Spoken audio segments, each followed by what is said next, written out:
مباراة إيرلندا والبرتغال الدقيقة 61.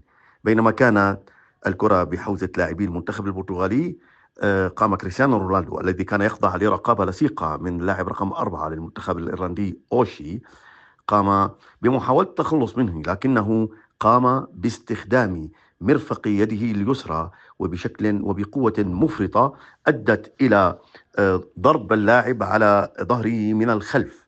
وبالتالي الحكم حينها اتخذ قرارا بالإنذار، لكن تقنية الفار استدعت الحكم لمشاهدة الحالة من جديد، حيث تبين له قيام رونالدو بضرب المنافس على ظهره من الخلف باستخدام المرفق وبقوة مفرطة ودون وجود منافسة على الكرة، وهذا يعد سلوكا مشينا أدى إلى إلغاء الإنذار وإشهار بطاقة الطرد المباشرة بعد العودة إلى الفار.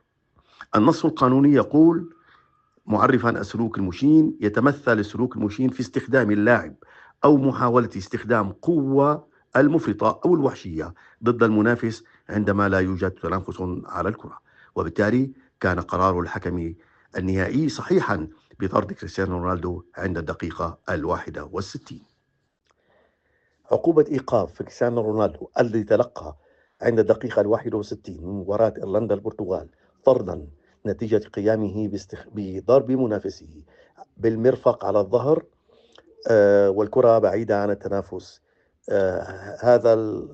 هذه المخالفة هي مخالفة سلوك مشين، وغالبا حالات السلوك المشين لا يكفي الاتحاد الدولي بالإيقاف لمباراة واحدة، قد تمتد لأكثر من مباراة. وهذا بالتأكيد يعتمد أيضا على عملية توصيف الحالة في تقرير الحكم، ومن ثم هذا التوصيف سوف يتم مطابقته على لائحة أو لائحة العقوبات أو لائحة الانضباط لدى الاتحاد الدولي. وكما ذكرت غالبا حالات السلوك المشين قد تتجاوز المباراة الواحدة، وهذا ما أعتقده.